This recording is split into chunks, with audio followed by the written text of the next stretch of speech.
My name is Paul Erickson. I'm the director of the William Clements Library here on campus at the University of Michigan. It's that beautiful building on South University that's right next to the President's house. The Clements Library is a rare book library of early American history and culture, and it is one of the best places in the world to study the history of the American Revolution. So this is a busy time for us. If you've never been to the Clements, please stop by and visit us sometime.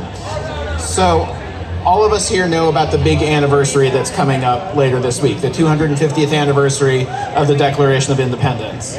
We usually think about the Declaration as the start of something, the beginning of what would become the United States.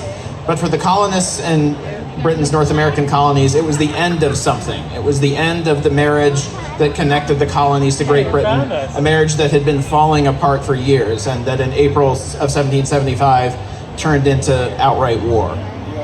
In October of 1775, King George III gave an address to Parliament where he declared that the North American colonies were out of his protection. He essentially kicked them out of the British Empire. So the colonists kind of felt like they had independence thrust on them. They didn't have any military protection from the crown. Their governments had been dissolved and they were adrift on the global stage. So John Adams and Richard Henry Lee spent the winter of 1775 and 76 trying to figure out what to do. And one of the top things on their list was to write a Declaration of Independence. And on June 7th, Richard Henry Lee proposed to the Continental Congress in Philadelphia that the colonies declare themselves independent. The Congress was not ready for that. It was clear that the vote was probably going to pass, but it wasn't going to be unanimous. So Congress said, let's come back in early July. We'll vote on it then, but please give us a text to vote on. So they formed a committee of 5 men to write a draft of the Declaration. And as most of you know, they assigned Thomas Jefferson, who was 33 years old, to be the primary draftsman. He wrote multiple drafts. He gave them to John Adams and Benjamin Franklin. They marked them up, gave them back. And on June 28th of 1776, so exactly 250 years ago today, they submitted that draft to the Continental Congress. They hated it. They tore it apart, they rewrote sections. On July 2nd, they voted to declare independence, and they told that committee, in 2 days, you better have something that we can all vote for. So Thomas Jefferson wrote through the night in his little rented room on Market Street in Philadelphia until he put together the draft of the Declaration that we know today. So on this anniversary, we're going to be reading the final version of the Declaration, the one that was approved on July 4th, not the draft version from June 28th. We read the Declaration as part of our history, but also as a reminder of what kind of country we want to be, what kind of country we might become. Most of the Declaration is a list of grievances. It's a list of things that King George did wrong. But when we read that list, we can think about what kind of government the colonists wanted, what kind of government would it look like if they were governed well. There are some hard things to hear in this list of grievances, as you'll hear from some of our readers, but it's important to think about all of the things that got approved on July 4th and think about what they mean for us today. Tonight, you're going to experience the Declaration of Independence the way that most colonists did in 1776. They heard it read out loud in a public square by their neighbors. So I'm going to introduce our speakers, who I'm delighted to have with us this evening. First is Justin Hodge, who's a clinical associate professor in the University of Michigan School of Social Work and serves on the planning committee for the Initiative for Democracy and Civic Engagement. Our second reader will be Molly Beer, who teaches nonfiction writing at the University of Michigan and is the author of Angelica, For Love and Country in a Time of Revolution. Our third reader is Joslyn Hunscher-Young, who's an Ann Arbor native and a UM alum who teaches social studies at Community High School in Ann Arbor. And our final reader is Congresswoman Debbie Dingell, who represents Michigan's 6th Congressional District in the U.S. House of Representatives.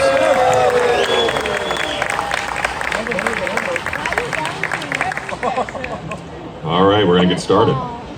The unanimous declaration of the 13 United States of America. When in the course of human events it becomes necessary for one people to dissolve the political bands which have connected them with another, and to assume among the powers of the earth the separate and equal station to which the laws of nature and of nature's God entitle them, a decent respect to the opinions of mankind requires that they should declare the causes which impel them to the separation. We hold these truths to be self-evident, that all men are created equal, that they are endowed by their Creator with certain unalienable rights, that among these are life, liberty, and the pursuit of happiness. That to secure these rights, governments are instituted among men, deriving their just powers from the consent of the governed, that whenever any form of government becomes destructive of these ends, it is the right of the people to alter or abolish it and to institute new government, laying its foundation on such principles and organizing its powers in such form as to then shall seem most likely to affect their safety and happiness. Prudence indeed will dictate that governments long established should not be changed for light and transient causes, and accordingly, all experience has shown that mankind are more disposed to suffer while evils are sufferable than right themselves by abolishing the forms to which they are so accustomed. But a long train of abuses and usurpations pursuing invariably the same object, if vice is a design to reduce them under absolute despotism, it is their right, it is their duty to throw off such government and to provide new guards for their future security. Such has been the patient sufferance of these colonies, and such is now the necessity which constrains them to alter their former systems of government. The history of the present King of Great Britain is a history of repeated injuries and usurpations, all having in direct object the establishment of an absolute tyranny over these states. To prove this, let facts be submitted to a candid world.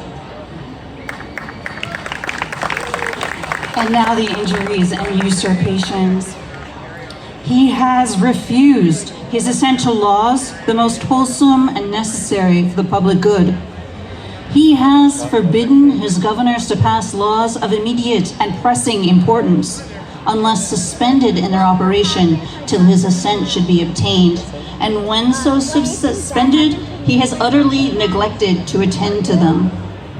He has refused to pass other laws for the accommodation of large districts of people, unless these people would relinquish the right of representation in the legislature, a right inestimable to them and formidable to tyrants only.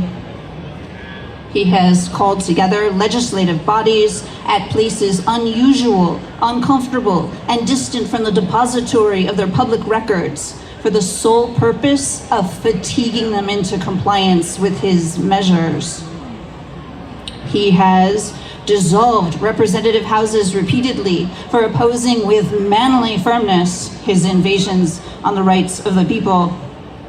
He has refused for a long time after such disillusions to cause others to be elected, whereby the legislative powers, incapable of annihilation, have returned to the people at large for their exercise, the state remaining in the meantime exposed to all the dangers of invasions from without and convulsions within.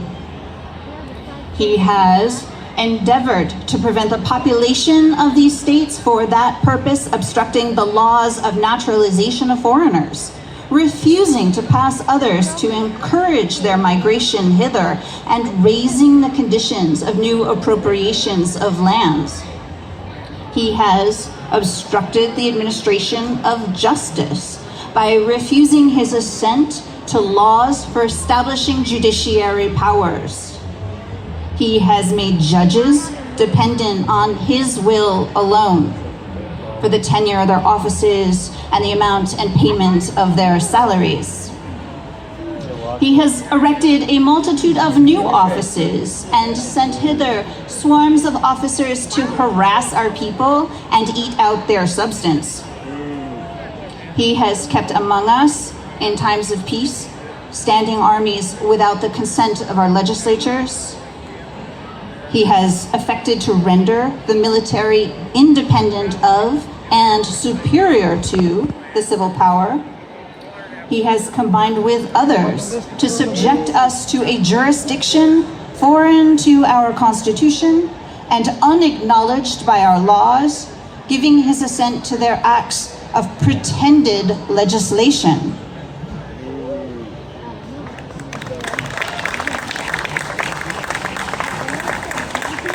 For quartering large bodies of armed troops among us, for protecting them by a mock trial from punishment for any murders which they should commit on the inhabitants of these states, for cutting off our trade with all parts of the world, for imposing taxes on us without our consent, for depriving us in many cases of the benefits of trial by jury, for transporting us beyond seas to be tried for pretended offenses, for abolishing the free system of English laws in a neighboring province, establishing therein an arbitrary government and enlarging its boundaries so as to render it at once an example and fit instrument for introducing the same absolute rule into these colonies, for taking away our charters, abolishing our most valuable laws, and altering fundamentally the forms of our governments, for suspending our own legislatures and declaring themselves invested with power to legislate for us in all cases whatsoever. He has abdicated government here by declaring us out of his protection and waging war against us. He has plundered our seas, ravaged our coast, burnt our towns, and destroyed the lives of our people. He is, at this time, transporting large armies of foreign mercenaries to complete the works of death, desolation, and tyranny already begun with circumstances of cruelty and perfidy scarcely paralleled in the most barbarous ages, and totally unworthy the head of a civilized nation. He has constrained our fellow citizens, taken captive on the high seas, to bear arms against their country, to become the executioners of their friends and brethren, or to fall themselves by their hands. He has excited domestic insurrections amongst us and has endeavored to bring on the inhabitants of our frontiers the merciless Indian savages whose known rule of warfare is an undistinguished destruction of all ages, sexes, and conditions.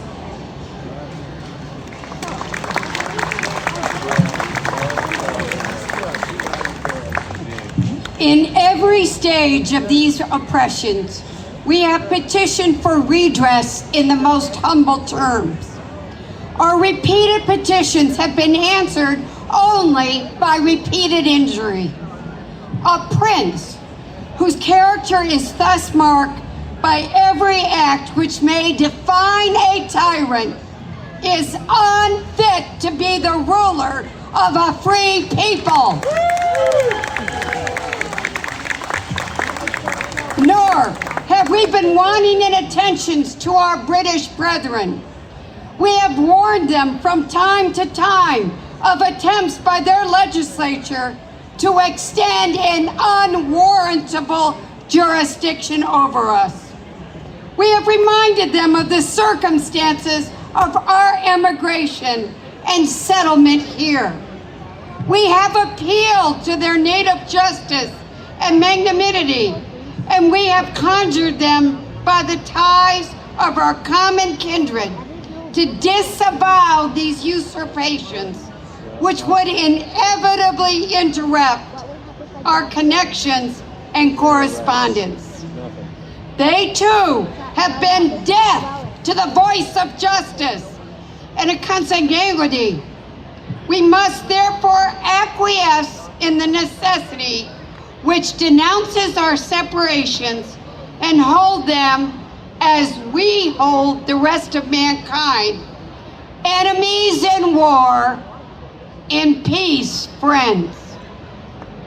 We therefore, the representatives of the United States of America in General Congress, assembled, appealing to the Supreme Judge of the world for the rectitude of our intentions, do in the name and by authority of the good people of these colonies solemnly publish and declare that these united colonies are and of right ought to be free and independent states,